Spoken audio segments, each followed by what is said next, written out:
Hi, I'm Michelle and welcome to my channel. In the first half of life, so much of our energy is spent on accumulating roles, responsibilities, possessions, and expectations. We're building careers, raising families, and saying yes often and pushing forward. Midlife is different.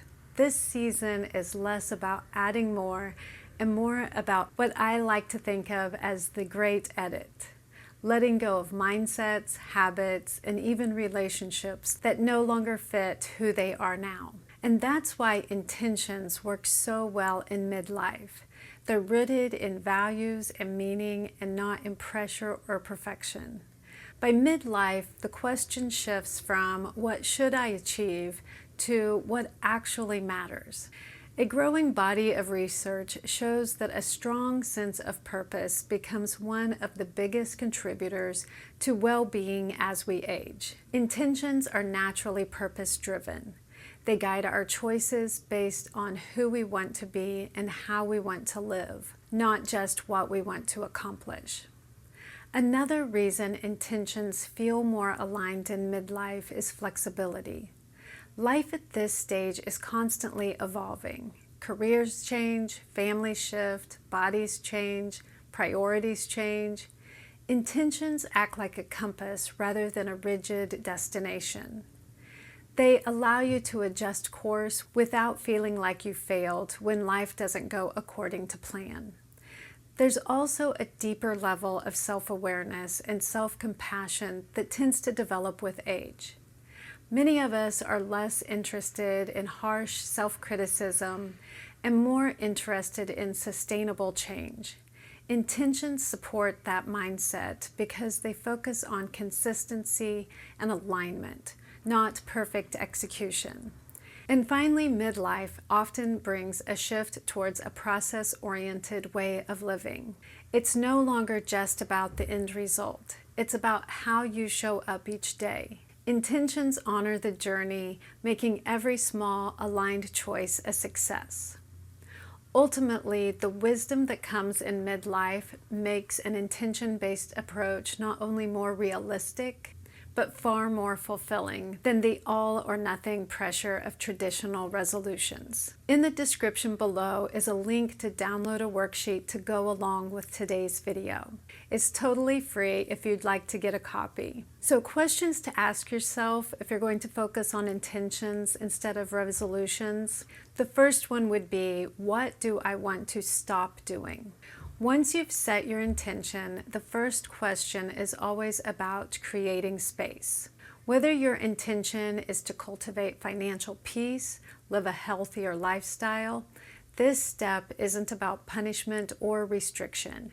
It's about noticing what's quietly working against the life that you want to live. If your intention is financial peace, you might decide, I want to stop avoiding my bank balance and feeling anxious every time I check it.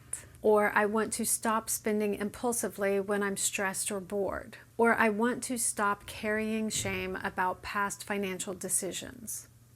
I want to stop letting small, unplanned expenses create ongoing worry. If your intention is to live a healthier lifestyle, you might say, I want to stop skipping meals and then overeating later. Or I want to stop relying on fast food during the week because I'm tired. Or I want to stop sitting all day without moving my body. I want to stop treating rest and self-care as optional. In both cases, the goal is the same: to remove habits that create stress, drain energy, or disconnect you from a sense of control. This isn't about being perfect. It's about choosing to stop the behaviors that keep you stuck so you can make room for habits that support calm, health, and confidence, one small decision at a time. Question 2 is, what do I want to start doing? Once you've created space by stopping what no longer serves you, the next step is choosing what you want to invite in. This is where intentions become practical, not overwhelming. In midlife, starting small is not a weakness, it's wisdom. If your intention is to cultivate financial peace, You might choose to start checking your bank balance weekly instead of avoiding it, or tracking just one category of spending to increase awareness.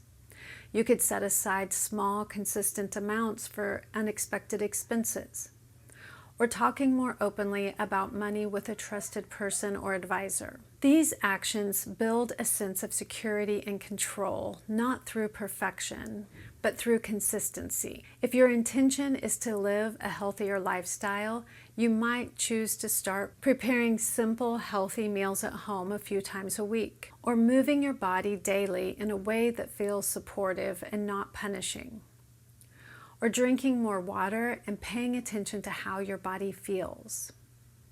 You could schedule rest and recovery as part of your routine. These are not dramatic changes, they're sustainable ones, the kind that actually stick. And question 3 is, what do I want to continue doing? This final question is about honoring what's already working. In midlife, we don't need to start from scratch. We build from strength. If your intention is financial peace, you might want to continue paying your bills on time, or living within your means most of the time, saving or investing in any form, no matter what the amount, and being thoughtful about bigger financial decisions. These habits deserve recognition. They are proof that you're already capable. If your intention is to live a healthier lifestyle, you might want to continue walking regularly and moving in ways that you enjoy, or cooking at home when you can, or getting enough sleep most nights, or listening to your body instead of pushing through exhaustion. Continuing what's already aligned builds confidence and momentum. As you move into the year ahead, remember, intentions don't need to be big to be meaningful. Start simple, choose something realistic, something that fits the life that you're living now. Instead of trying to change everything at once, ask yourself, what's one small action you can take each day that supports your intention? Small steps create momentum, and momentum builds confidence. Keep your intentions positive and forward-looking, rather than focusing on what you're trying to avoid. Anchor them in what you want more of. A simple intention to blank is often more powerful than using a long list of rules. And write your intentions down. Putting it on paper, even as a single word or short phrase, keeps it present in your everyday life. Place it somewhere where you'll see it often, not as pressure, but as a reminder to what matters to you. You don't have to do this alone. Sharing your intention with someone you trust can offer gentle accountability and encouragement. A simple check-in can be enough to help you stay aligned. And allow your intentions to evolve. Notice what's working, adjust when needed, and if you drift off course, return to your original why. That's where the meaning lives. Most importantly, acknowledge your progress. Intentions aren't about perfection or final outcomes. They're about how you show up day by day. Celebrate all of the small wins. They're signs that you're living in alignment, and that's always worth honoring. Thank you so much for watching, and have a happy new year.